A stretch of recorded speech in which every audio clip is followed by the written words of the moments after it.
இன்னைக்கு புதுவிதமான வார்த்தை விளையாடலாமா? இந்த பாக்ஸ்ல எழுத்துக்கள் மாறி மாறி இருக்கு. இந்த எழுத்துக்களை சரியா வரிசைப்படுத்தினீங்கன்னா ஒரு வார்த்தை கிடைக்கும். அதை நீங்க சொல்லணும். முதல் வார்த்தை யார் சொல்லலாம்னு பார்க்கலாம்.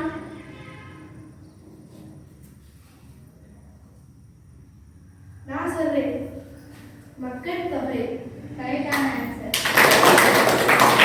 அடுத்த வார்த்தை என்னன்னு சொல்லுங்க.